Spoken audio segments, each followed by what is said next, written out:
Hi, welcome to How to Repair. C00301526 is an 1800 watt fan oven element. We're going to do a 360 rotational view of the element with all the measurements to assist you in matching up this element to your existing cooker or oven element.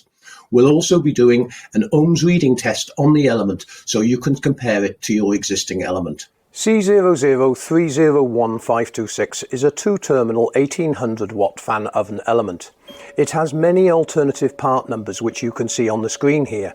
It fits 27 different brands and over 730 different models of appliance. The overall length of the element is 195mm from the bottom of the plate to the internal side of the element. The internal diameter of the element is 195mm. This is what's needed to clear the fan blade. Moving round now to the actual mounting plate. As you can see, there are two screw holes on the mounting plate and one at the bottom of the element. The terminal centres are 22mm, the terminal length is 55mm, the plate width is 22mm and the plate length is 70mm. The mounting hole centres are 55mm and there is an earth tag in the middle. There are many videos at the website to assist you in replacing this element, and also many more tutorials on how to fix your cooker and oven. If you have any questions on this element, feel free to use the Contact Us page. But next we'll look at the ohms reading of this element to understand what a good element should have in readings. To test your existing element, you want to make sure you have continuity, which we have.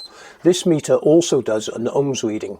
And if you put the ohms reading of the element into the Ohms law calculator, and as you can see we've got approximately 29.8 with the voltage, you would be able to establish that this element is approximately 1800 watts. If you have a problem with your cooker or oven tripping the electricity supply, this may be a problem with the insulation. The electricity travels through the filament and around the element to heat up, but sometimes the insulation breaks down and this tracks to the actual outer casing. This would cause the RCD on your fuse board to trip. The only way you can test this properly is with an insulation tester, or sometimes known as a mega, but I would not expect you to own one of these at home. Elements only become faulty for two reasons. The first reason is an element may have earth leakage, meaning that you are tripping the RCD supply in the house when you turn the cooker on. The second reason is an element may become open circuit, meaning it's no longer able to produce heat. Now, if your element goes on a regular basis, every 6 months or so, you want to make sure that you have checked the fan motor as well. Because if the fan motor is not running at the correct speed, the element might get too hot in one location and cause it to burn out. If you're still having trouble finding the correct element for your cooker or oven, enter the brand and the model number into the search facility at the website. If that doesn't work, go to the Contact Us page at the website, fill out your brand, model and serial number, and the type of part you're looking for, or the fault you have that you need assistance with. Thanks very much indeed for watching this video. I hope you found it helpful.